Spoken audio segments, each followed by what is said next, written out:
Fala, meu querido, chegamos com mais uma questão aqui da Unesp 2025. Questão essa que vai falar para a gente sobre movimento vertical, não, horizontal, né? Lançamento horizontal, aquela clássica questãozinha de um canhão arremessando uma bala aqui em direção a um penhasco, e aí a gente vai traduzir isso nessas equações que eles dá para a gente aqui. Essa equação, de cara, já assusta um pouco o vestibulando, né? Porque tem uma raiz, parece feio, parece difícil chegar nessas soluções, mas vamos tentar entender o que está acontecendo. Então, se você não está inscrito aqui, se inscreve, já deixa seu like para a gente continuar os nossos vídeos. Então, ele fala que um canhão dispara um projeto horizontalmente do alto de um penhasco em um local onde a gravidade é g. Tá bom, então aqui essa grandeza g vai aparecer para a gente na resposta. Todas têm g aqui.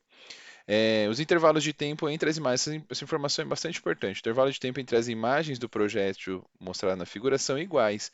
Então, cada trecho que a gente tem aqui, eu tenho um tempo de talvez um segundo, um minuto, mas acho que o importante é que você saiba que passa-se um intervalo de tempo igual em cada uma dessas marcaçõezinhas que a gente tem por aqui. Tá bom? Aqui vale a pena a gente descobrir qualquer um dos pontos, tá? Pode ser esse e esse, o primeiro e o terceiro, o primeiro e o quarto, todos vão ter que dar a mesma resposta, que é a pergunta da velocidade com qual o projeto foi disparado. Então, a pergunta dele é qual a velocidade horizontal. Vale a seguinte lembrança, né? Quando a gente está falando de movimento oblíquo, né, que tem essa direção horizontal e vertical, a gente tem no movimento na horizontal, vamos marcar isso aqui, ó, na horizontal, a gente tem o chamado movimento uniforme. Então, aqui já vale a primeira anotações, uma anotação para a gente.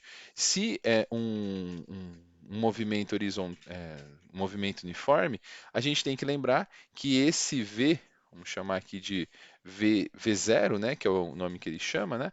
Esse V0 nada mais é do que delta S dividido por delta T. Aqui a gente tem essa classificação simples. E aí fica, agora vem uma parte importante que cada pessoa poderia ter escolhido o ponto que desejasse. Por exemplo, eu poderia começar com esse ponto e esse ponto aqui como um estudo. Então, se eu escolhi esses dois pontos, eu vou com eles até o final. Se eu falar assim, eu escolhi o primeiro e o último, então a gente vai ter que usar a altura aqui maior, aqui me parece são 9 marcações, aqui seriam 4 marcações e aqui é uma só. Então, eu vou escolher pelo mais simples, que é para facilitar os meus cálculos, né? Depois vale a pena se você quiser tentar fazer com os outros pontos a mesma lógica e chegar na mesma resposta. Então, na montagem que a gente tem, veja, ele vai ter que andar na horizontal uma distância d maiúsculo, e eu vou chamar esse intervalo de tempo que ele gastou de t. Tudo bem? Esse foi o tempo que ele gastou para sair daqui e chegar nesse ponto aqui, que é uma marcaçãozinha de um tempo indicado aqui. Então aqui eu tenho uma distância, eu vou gastar um certo tempo t para fazer entre esses pontos aqui que a gente tem. Muito bem. Então se eu descobrir aqui o d já está como resposta aqui, tá? O que eu preciso achar? O meu tempo. Só que o tempo em função da gravidade e da altura. Isso vai ter que me levar para a questão da vertical. E na vertical, a gente tem a ação do move, né? Movimento uniformemente variável. Nós vamos usar as equações lá do sorvetão, do Torricelli, enfim. Nesse caso, vai valer a pena a gente usar o tempo. Então, o Torricelli está fora para a gente. Como a gente tem as alturas, que seriam as distâncias, a melhor das condições que a gente tem é a gente usar o do sorvetão. Ó, então, ΔS é o V0y vezes t mais o gt quadrado sobre 2. Se você não está acostumado com essas grandezas aqui, vale a pena um estudo sobre lançamento vertical ou queda livre, que você vai entender o que eu estou querendo te dizer aqui.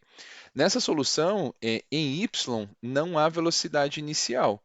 E eu te digo por quê? Porque a velocidade do projétil é exclusivamente para a direita. Ele não tem pensando no movimento vertical, não há velocidade, né? Então esse primeiro ponto aqui a gente já não tem. E aí o que a gente pode chegar de conclusão? Que eu tenho que, se eu escolher esse ponto, ele desceu uma altura h e ele vai ser igual a g vezes o t ao quadrado sobre 2. Por que eu vou usar o t ao quadrado? Porque eu falei que o intervalo de tempo que demorou entre esse ponto e esse foi t. Então aqui eu já marquei como t ao quadrado, que foi o intervalo de tempo que passou. Se eu isolar o tempo nesse caso, né? Se eu passar aqui o 2 multiplicando, vai ficar 2 vezes h é igual a g vezes t quadrado. Portanto, esse tempo aqui ao quadrado é igual a 2h sobre g.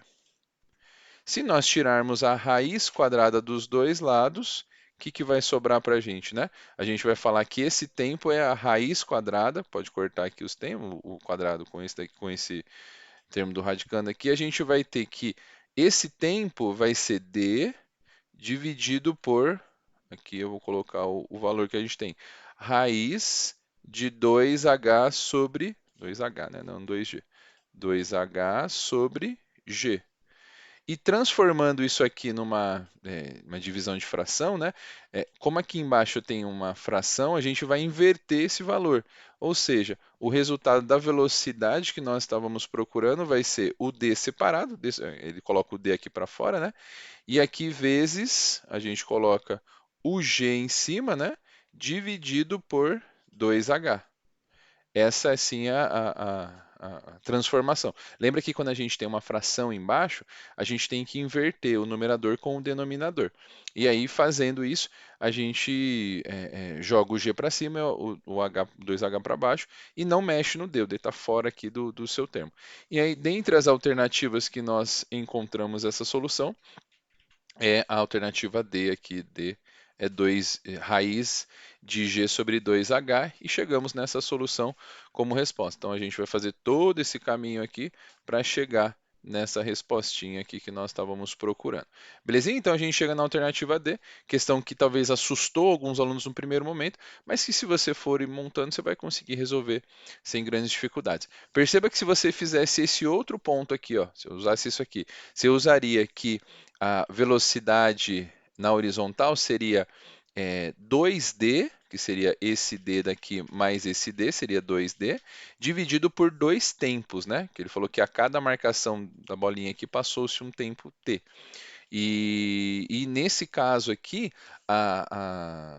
o sistema mudaria, porque daí aqui eu teria que fazer na vertical, né? Ele desceria 1, 2, 3, 4, e aí essa altura passaria a ser 4h, e o meu tempo seria 2t. E aí isso aqui inevitavelmente chegaria na mesma solução, daria o mesmo resultado, que seria d vezes a raiz de g sobre 2h. Ficou com alguma dúvida? Deixe seus comentários aqui que a gente te ajuda. Se não, não deixe de dar seu like por aqui. Grande abraço e até a próxima. Valeu!